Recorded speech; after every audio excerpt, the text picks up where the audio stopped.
اور پھر یہ کہ بڑی خوش قسمتی کی بات ہوتی ہے کہ استاد تو آپ خود نہیں اس طرح چنتے. میرا خیال ہے کہ ہر چیز ایک ڈیسٹنی بھی ہوتی ہے، قسمت جسے کہتے ہیں.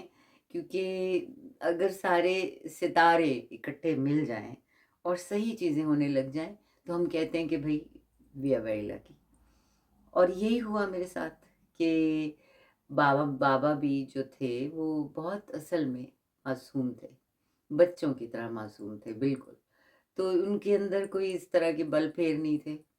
اور پھر جب وہ میرے والدین سے ملے تھے تو ان کا بہت زیادہ ایک ریپور بنا تھا، اس لیے کہ ایک میوچول عزت ہوتی ہے ایک دوسرے کی پہچان ہو جاتی ہے. کیونکہ ایک طرح سے ان کا گھر ہو گیا تھا میرا گھر. تو میں تو خیر ان کے پاس ہی سارا وقت رہتی تھی.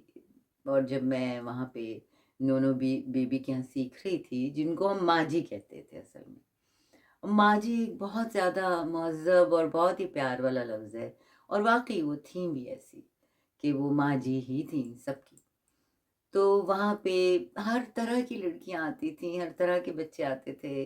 مطلب ہے کہ اچھے اچھے خاص امیر لوگوں کے بچے بھی آتے تھے بہت بڑی بڑی گاڑیوں میں، اور بہت غریب لوگ بھی آتے تھے جو کہ بالکل مطلب جن کو لگتا تھا کہ ہم سیکھ ہی نہیں پائیں گے کیونکہ ہم فیس ہی نہیں دے سکتے.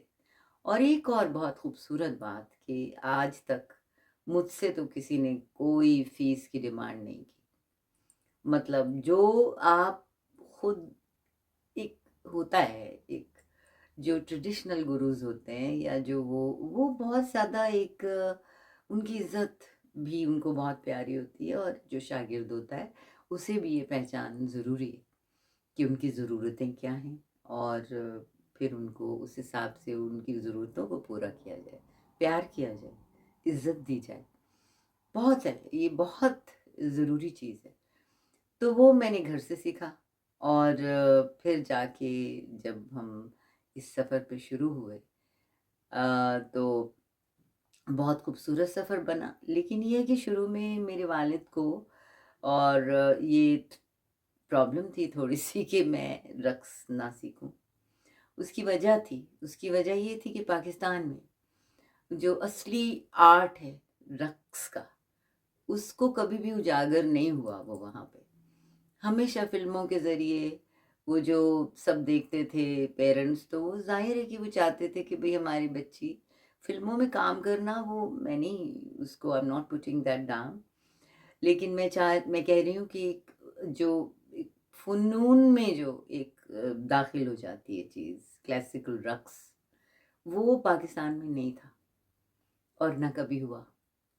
تو وہ پھر جب ظاہر ہے میرے والد نے دیکھا تو ان کو تھوڑی سی پریشانی ہوئی کہ یہ کیوں سیکھنا چاہتی ہے یہ. مگر میری والدہ کیونکہ بہت زیادہ آرٹسٹکلی انکلائنڈ اور طرح تھیں، خود پرفارمر بھی تھیں، ایک ایکٹنگ بھی اور سنگر بھی تھیں، اور بہت زیادہ گھریلو بھی تھیں. تو وہ انہوں نے اسٹینڈ لیا میرے لیے. انہوں نے کہا کہ نہیں، یہ جو بھی بچہ سیکھنا چاہے سیکھنا چاہیے. اور واقعی اس نے مجھے بہت اعتماد بھی دیا. اور اصل میں وہ جو ایک سیلف ریئلائزیشن ہے نا، جو کہ بہت ضروری چیز ہے. حالانکہ میں نہیں کہتی کہ مجھے اپنی پہچان ہو گئی ہے پوری طرح، لیکن پھر بھی اس آرٹ کے ذریعے مجھے بہت اندر کی چیزوں کا پتہ چلا ہے، اپنی نبض کا پتہ چلا ہے، اپنے ٹیمپو کا پتہ چلا ہے، اپنی تال کا پتہ چلا ہے، اپنے کیریج کا پتہ چلا ہے، اپنی سپائن کا پتہ چلا. تو وہ تو اب میں آج کہہ رہی ہوں نا، اس وقت تو مجھے نہیں ہے معلوم تھا. تو لیکن بات تو یہی مزیدار ہے کہ کہانی کہاں سے شروع ہوتی ہے اور کہاں تک چلتی ہے اور چلتی رہتی ہے.